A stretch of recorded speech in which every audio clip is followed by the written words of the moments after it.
Bismillahirrahmanirrahim. Assalamualaikum warahmatullahi wabarakatuh.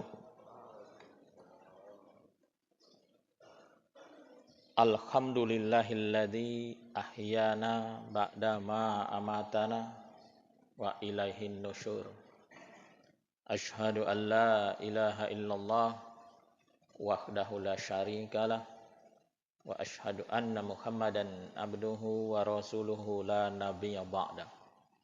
Allahumma salli wa sallim wa barik ala Muhammad wa ala alihi wa sahbihi ajmain. Ya ayyuhalladzina amanu taqullaha wal tanzur nafsum ma qaddamat lighad wattaqullaha innallaha khabirum bima ta'malun. Shadaqallahul azim. Amma ba'du. Bapak Ibu jamaah subuh rahimakumullah, senantiasa kita bersyukur kepada Allah Subhanahu wa taala, syukur yang sebanyak-banyaknya. Sampai kita pada makom syukur, Pak. Makom syukur itu abdan syakuro. Orang-orang yang banyak bersyukur, dia mendapatkan predikat abdan syakuro.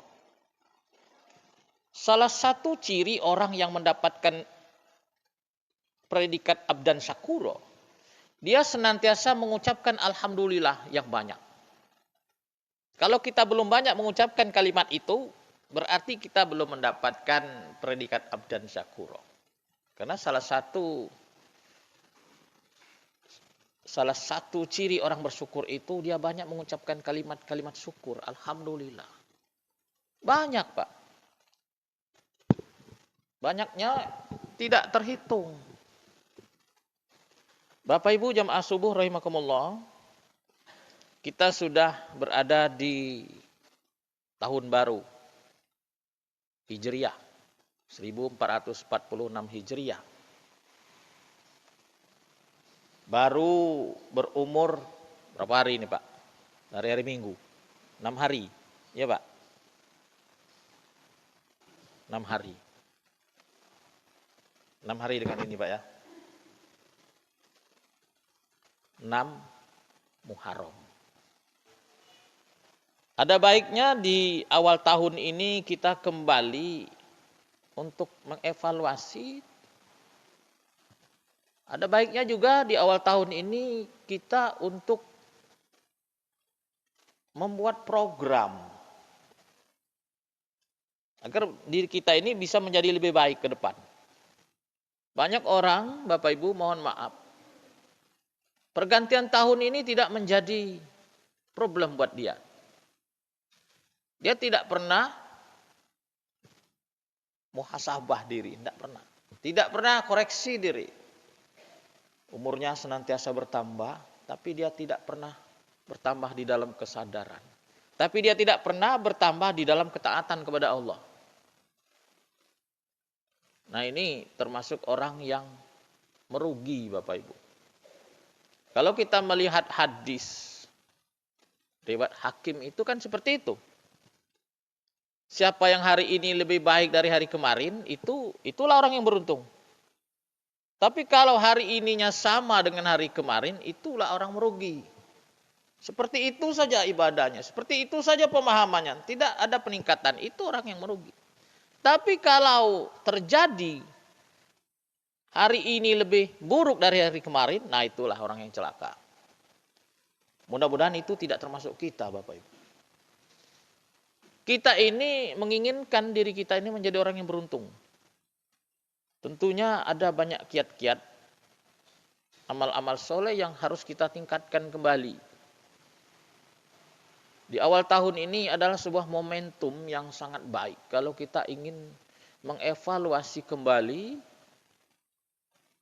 amalan-amalan kita, pemahaman-pemahaman kita untuk menjadi lebih baik.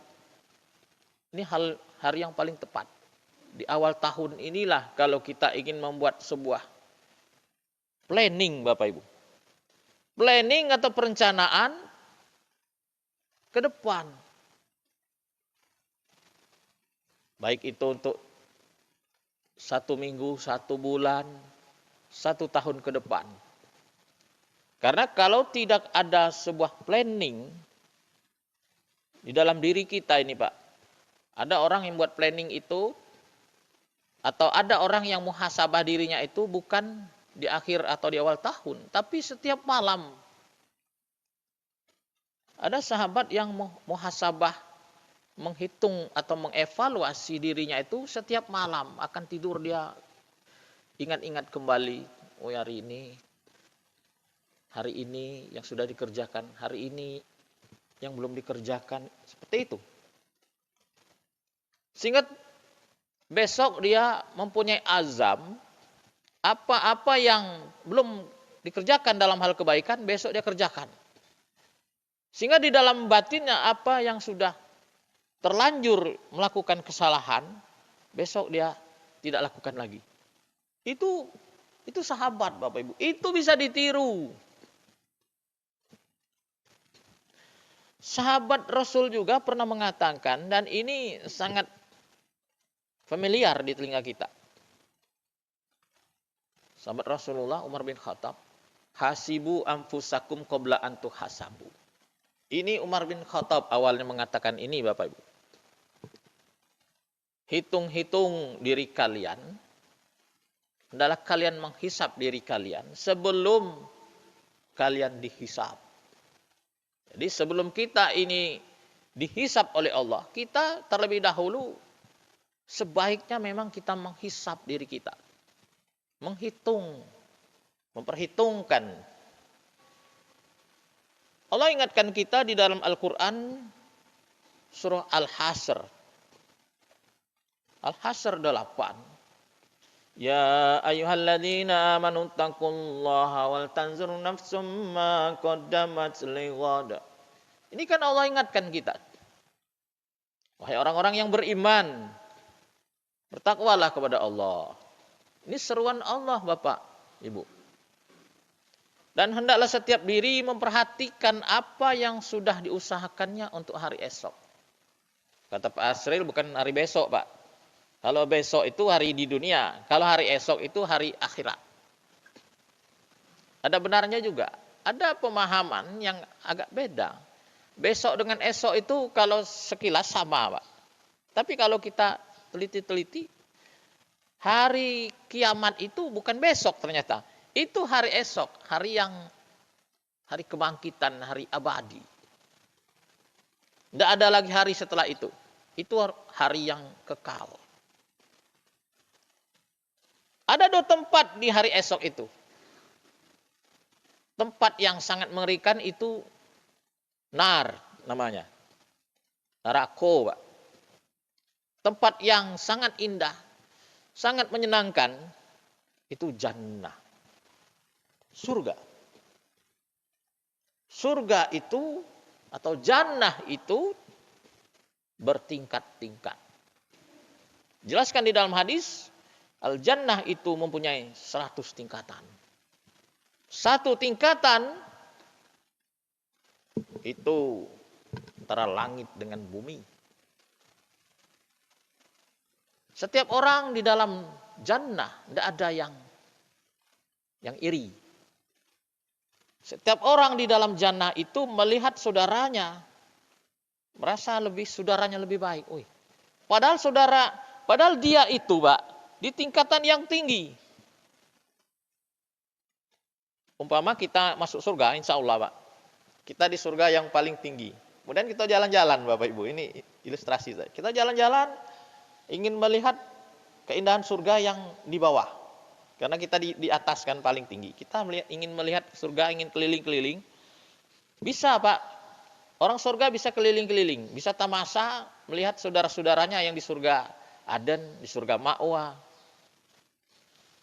Dan dibolehkan oleh Allah. Kita ingin mencoba melihat surga yang paling rendah mungkin. Seperti itu. Di saat kita melihat keadaan surga yang paling rendah itu, kita masih terkagum-kagum Bapak Ibu. Padahal kita di saat itu nanti di surga yang sangat tinggi, Pak Asbi. Kita masih kagum. Wih, bagus nih surga yang ini. Padahal Allah sudah meletakkan kita di yang paling tinggi. Tidak ada rasa iri dan kita masih merasa heran dengan surga yang paling bawah menurut tingkatan yang Allah berikan. Ini kehebatan surga Bapak. Jadi hari ini di awal tahun baru Hijriah ini, di 6 Muharram. 6 Muharram, benar apa nih Pak? 6 Pak. 1 Muharramnya hari Minggu kan Pak?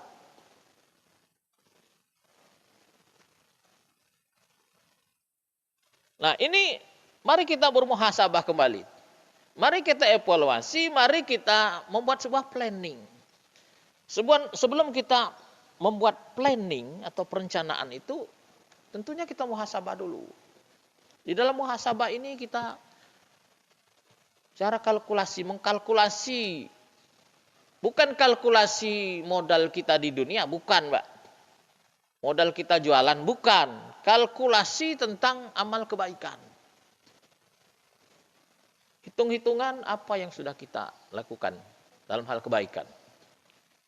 Mungkin Mbak, ada amal soleh ini tentang kebaikan yang belum pernah kita kerjakan. Saya udah Pak. Ada. Termasuk itu amal wajib. Seperti Bapak Ibu, haji.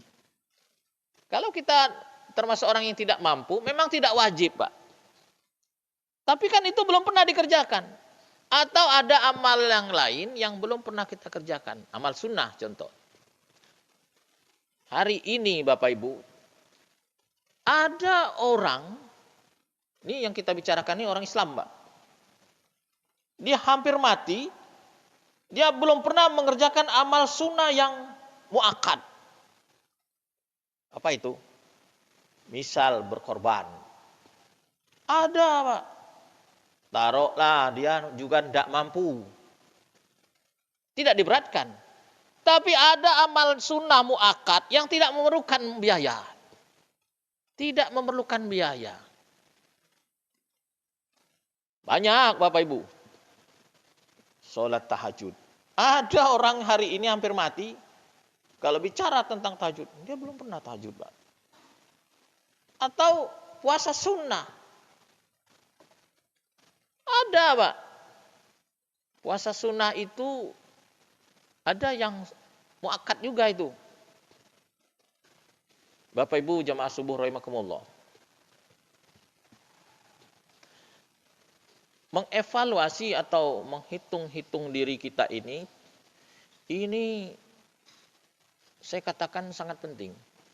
Karena yang namanya menghisap diri itu ini agar kita mengetahui kekurangan-kekurangan. Kalau kelebihan, tidak usah dihitung, Pak. Yang kita hitung itu kan kekurangan diri kita. Mungkin selama ini kita masih galak nggak tahu wong. Boleh kita tahan. Karena perbuatan-perbuatan negatif, fasik, mungkar, yang mengandung unsur dosa, ini akan memberatkan kita di dalam perjalanan menuju Allah Subhanahu wa Ta'ala. Hakikatnya kita ini sedang menuju Allah. Walaupun dalam niat kita ini nak masuk surga. Semua orang kalau ditanya ingin masuk surga. Tapi kalau ditanyakan, apakah saudara ingin bertemu dengan Allah? Belum tentu dia menjawab mau. Tapi kalau ditanyakan, galak masuk surga enggak? Oh, pasti. Padahal kenikmatan tertinggi di dalam surga bukan makan, bukan minum, bukan punya istri yang banyak. Bukan itu ternyata. Adalah pertemuan dengan pemilik surga. Ternyata itulah kenikmatan tertinggi di dalam surga. Bertemu dengan sang pemilik, raja di raja. Yang selama ini masih kita belum pernah bertemu. Bapak Ibu. Hanya merasakan keberadaan Allah Subhanahu wa Ta'ala. Ada orang, ini kelas wali. Mungkin bukan termasuk kita. Begitu rindunya dengan Allah. Ingin sekali bertemu dengan Allah. Kalau Nabi ada itu Pak. Yang ingin betul melihat Allah itu Nabi Musa alaihissalam. Ingin betul bertemu. Karena Nabi Musa ini kan kalam Allah. Orang yang bisa dialog langsung dengan Allah. Memang dibalik tabir Bapak. Tapi dia bisa langsung dialog. Saking penasaran Nabi Musa. Penasaran betul. Rindu dia ingin melihat Allah. Itu terjadi di Bukit Tursina. Bagaimana Nabi Musa ingin betul melihat Allah, dikatakan tidak bisa, tidak boleh, masih juga ngeyel. Nabi Musa ini termasuk yang ulul azmi, orang yang teguh pendirian. Akhirnya diizinkan, diantar oleh malaikat. Tidak salah-salah itu Pak, kejadian itu luar biasa. Setelah terjadi tragedi, Bukit Tursina itu meledak, disitulah Nabi Musa baru sadar. Baru Nabi Musa insaf, Bapak Ibu. Bapak Ibu jamaah subuh rahimakumullah. Sambil snack datang, kita terus. Yang sudah ada kopi silakan Bapak Ibu. Jadi momentum hijrah ini adalah sangat penting kita untuk menghitung-hitung diri kita ini kembali dalam hal kebaikan. Dalam hal kebaikan ini memang banyak Bapak Ibu. Tapi kita bisa press. Seperti dalam sholat 5 waktu. Sholat 5 waktu kita ini apakah sudah khusyuk atau belum? Memang sholat khusyuk ini tidak mudah. Tapi kita sedang menuju sholat khusyuk. Yang sudah ada silakan Bapak Ibu. Lontongnya Pak. Ini sodako dari saudara kita. Dari saudagar pasar Bapak Ibu. Dari Bapak Haji Mardi. Silakan Pak. Snack kita pagi ini lontong dari Bapak Haji Mardi. Kawan kita. Tapi pagi ini dia tidak ada ya. Tapi lontongnya nyampai di sini. Silakan tuh. Tidak usah ragu-ragu kalau nyantap makanan. Walaupun sedang ceramah apa-apa. Memang ini sambil mendengar ceramah kita sambil ngopi subuh. Santapan selesai. Kuliah subuh selesai Bapak Ibu. Karena kalau nak nunggu ceramah ini lama Pak. Baik Bapak Ibu yang saya hormati. Ada banyak hal mungkin dalam hal kebaikan. Kita ini merasakan berat melakukannya. Terasa berat, Pak. Karena kita tidak terbiasa melakukan kebaikan. Padahal pahalanya besar. Seperti penyelenggaraan jenazah. Memang tidak bisa semua orang menyelenggarakan jenazah. Tidak muatlah rumah. Tapi ada kebanyakan orang ini malas. Taruhlah mengkafankannya. Sudah ada orang 3. Tidak mungkin orang 10 nak ngapan ini semua. Tidak bisa juga. Atau memandikannya cukup orang 5 atau kurang lebih seperti itu. Orang 3 saja bisa. Tidak mungkin orang 20 nak mandikan jenazah. Kita yang tidak bisa atau luput, kita pingin tapi sudah ada orang banyak, sudah. Nanti di saat sholat jenazahnya. Sholat jenazah itu bisa sampai 100, 200, sebanyak-banyaknya bisa, kecuali rumahnya sempit. Tapi kebanyakan umat Islam di saat sholat jenazah, dia tidak mau. Bayangkan Mbak, sholat jenazah itu kan pahalanya besar. Pahala sholat jenazah itu besar. Silakan Bapak Ibu. Sambil mengguyur snack, kita pengajian terus lanjut. Karena antara mulut dan pendengaran ini beda Pak. Walaupun kita lagi ngunyah, tapi telinga kita tetap mendengar. Ini kan kehebatan ciptaan Allah. Mata kita masih bisa melihat. Mulut kita makan, tapi telinga kita masih bisa mendengar apa yang dibicarakan orang-orang lain. Ini kehebatan ciptaan Allah. Jadi banyak kebaikan yang mungkin selama ini luput dari kita. Atau kita belum tersadarkan betapa pentingnya sebuah ibadah. Karena di dalam ibadah ini akan meningkatkan makom kita di hadapan Allah Subhanahu wa taala sebenarnya. Dengan ibadah yang intensif, dengan ibadah yang maksimal,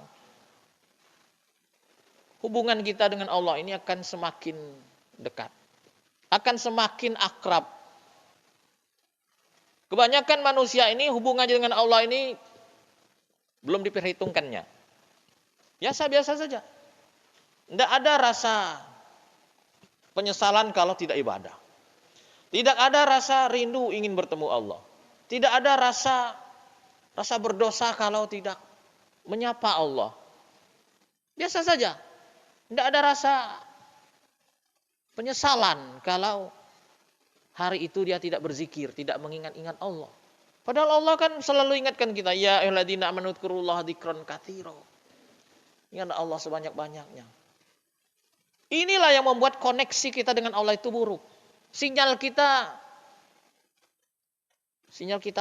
redup, Bapak Ibu. Sinyal-sinyal ilahiyah kita lemah, lemot. Hari ini kita biasa mendengar sinyal. Kalau dulu kita bicara sinyal, mungkin lampu yang kelap-kelip tinggi itu sinyal mungkin. Tapi hari ini orang sudah terbiasa dengan sinyal. Nah, bagaimana sinyal ketuhanan ini kuat, Bapak Ibu, di dalam batin kita. Di saat azan berkumandang, kalau kita tidak melakukan atau mendatangi panggilan azan itu, ada rasa bersalah. Ya Allah. Ini orang yang kuat sinyalnya kepada Allah. Tapi orang yang sinyalnya lemah, nah azan 5 waktu, dia tidak pernah mendengar. Dia mendengar tapi tidak pernah mendatangi seruan azan. Orang-orang yang sudah biasa ke masjid, sholat 5 waktu ke masjid, kemudian dia mendatangi satu acara, kemudian di saat acara itu sedang berlangsung, dia dengar azan. Kemudian tidak bisa ke masjid, Pak. Terhalang karena dalam acara ini, kan kebudayaan kita, tradisi kita umat Islam ini, tradisinya itu merugikan kadang dalam hal ibadah. Contoh, Pak. Kita mengadakan acara selamatan, syukuran, yasinan, taruh tahlilan, takziah, segala macam acara, Pak. Itu setelah maghrib. Ternyata acara setelah maghrib ini pasti di saat isya, azan isya berkumandang, itu 90% orang tidak bisa meninggalkan acara. Dengan berbagai alasan. Acara ini penting, tidak enak dengan syanu, dan sebagainya. Sedikit orang yang saat azan, acara sedang berlangsung, dia tinggalkan itu acara. Dikit, Pak. Apalagi kita sebagai MC, sebagai petugas dalam acara tersebut. Baca doa, atau taruhlah kita ini sebagai dedengkotnya acara, ngisi acara, Pak. Azan berkumandang, tidak mungkin kita, Pak, saya mau sholat dulu, sholat isya dulu. Tapi kalau saya, Pak Asbi, pas ngisi acara, ada orang azan. Saya suruh itu orang-orang yang takziah, orang-orang yang ada di dalam acara itu, Bapak Ibu, Bapak-bapak, ini azan isya. Siapa yang ingin ke masjid, silakan. Masjid dekat. Masjid kita di kota ini tidak ada yang jauh, Pak. Kadang-kadang tetangga masjid. Tapi di saat acara takziah, yang pergi ke masjid tidak terlalu banyak. Tidak banyak. Nah, jadi menjadi tanggung jawab kita ini para ustadz. Ini seruan untuk para ustadz. Di sini kan banyak ustadz. Kalau saya azan berkumandang, kebetulan kita sedang mengisi acara, Pak. Saya suruh, Pak. Bapak-bapak, sebelum kita pending, Bapak-bapak azan sedang berkumandang, kita pending sejenak. Bapak-bapak yang ingin ke masjid silakan. Karena masjid lebih utama. Ke masjid lebih afdol daripada kita duduk sini. Sudah disuruh seperti itu, yang pergi ke masjid tidak sampai habis, Pak, jari yang 10 nih, Pak. Hitung-hitung orang yang bergerak ke masjid. Padahal masjidnya dekat. Ini sebuah keanehan. Tapi ternyata memang orang yang duduk di situ orang yang tidak ke masjid ternyata. Orang yang tidak sembahyang di masjid ternyata, Pak. Tapi yang agak menyedihkan, orang yang sudah biasa ke masjid terhalang untuk ke masjid. Ini sangat sedih gara-gara acara kita. Ini untuk evaluasi. Jadi ke depan kalau kita ingin mengadakan acara, Pak, sebaiknya sudah Isya. Sebaiknya sudah Isya, jangan sudah maghrib. Jadi terserahlah situ, wong nak datang, nak kemalaman. Kalau ada orang yang terhalang gara-gara kita ingin sholat Isya ke masjid gara-gara acara kita, itu menjadi pertanyaan nanti buat kita. Karena acara kita orang terhalang untuk ke masjid. Oke lah Pak, kalau orang yang tidak biasa ke masjid. Bagi orang yang sudah biasa ke masjid, ada rasa bersalah dia. Ya Allah, azan. Padahal masjid dekat.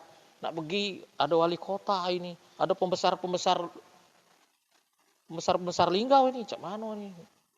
Duduknya di dalam pulau, nak melangkahi pulau. Ay, pakso ngurut dado. Tidak sholat berjamaah. Itu bagi orang yang memang sholat berjamaah. Bapak Ibu jamaah subuh rahimakumullah. Di awal tahun ini Bapak Ibu, ini adalah tahun baru Hijriah. Momen yang sangat baik untuk kita hijrah. Hijrah ini adalah berpindah. Kita bukan pindah tempat, pindah rumah, pindah kota, bukan. Tapi hijrah secara mental. Hijrah di dalam sifat. Tinggalkan sifat-sifat yang buruk, menuju sifat-sifat yang baru. Jadi hijrah ini menjadi tonggak sejarah di dalam Islam. Dalam peradaban Islam. Rasulullah itu dari Mekah ke Madinah. Itu dulu namanya Yasrib, Pak. Kota peradaban. Bukannya enak untuk hijrah sebenarnya. Penuh perjuangan, penuh tantangan. Berat, Pak. Berat.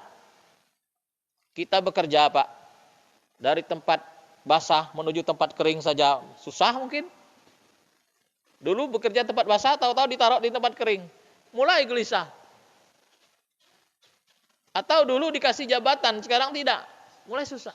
Atau dulu waktu masih bekerja sebagai ASN, ada jabatan tinggi, kemudian pensiun. Susah. Banyak orang seperti itu.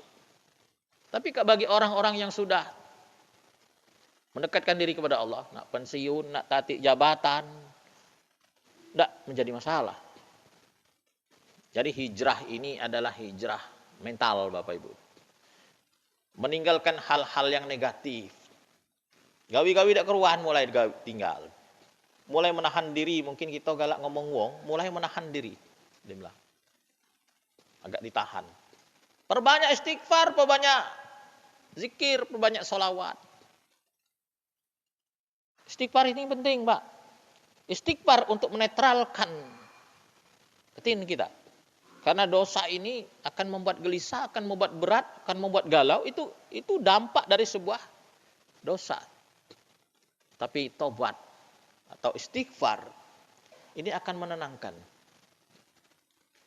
Kita belum menyadari bahwa hidup kita ini sudah banyak melakukan kesalahan. Belum kita sadari, Bapak Ibu.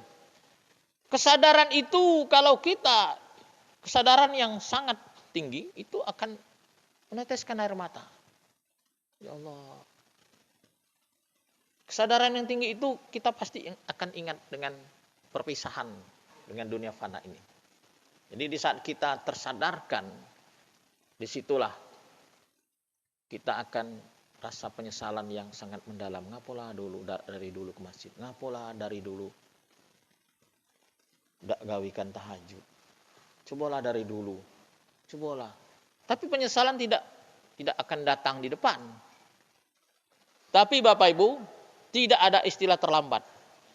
Orang yang sudah banyak dosa, walaupun dia sudah karatan dalam dosa, tapi dia tersadarkan, kemudian istighfar, kemudian ditobat, Allah akan terima. Allah akan rangkul dia kembali. Allah akan sangat senang menerima orang-orang yang kembali kepada Allah. Allah itu ada perasaan, Mbak. Mungkin orang, apa ada Allah perasaan? Ada. Bahkan perasaan Allah itu lebih halus dari barang yang paling halus. Al-Latif. Tidak ada yang melebihi halusnya perasaan Allah. Saya pernah tanyakan, Allah itu ada rasa senang enggak? Allah itu ada rasa tidak? Ada, Pak. Allah bisa marah. Allah bisa senang. Kemudian di saat saya tanyakan, Allah bisa sedih tidak? Diam ya. Allah bisa kecewa tidak? Bisa, Bapak Ibu. Bapak Ibu jamaah subuh rahimakumullah, ini kajian tasawuf. Kita belum pernah menenggang perasaan Allah. Belum pernah selama ini, Pak. Kita belum pernah dak enaknya dengan Allah, dak enaknya dengan wah, dak lemah aku kalau datang tetanggo nih. Dak pernah kita selama ini dak enaknya itu rasa dengan Allah itu.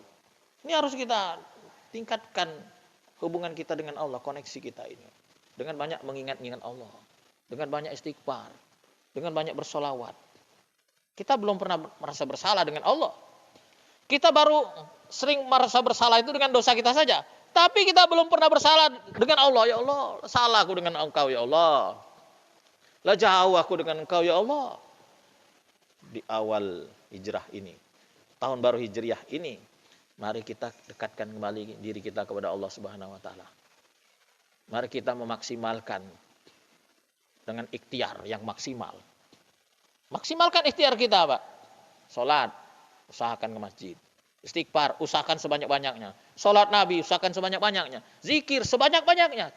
Salat, usahakan yang sunnah-sunnah itu dikerjakan.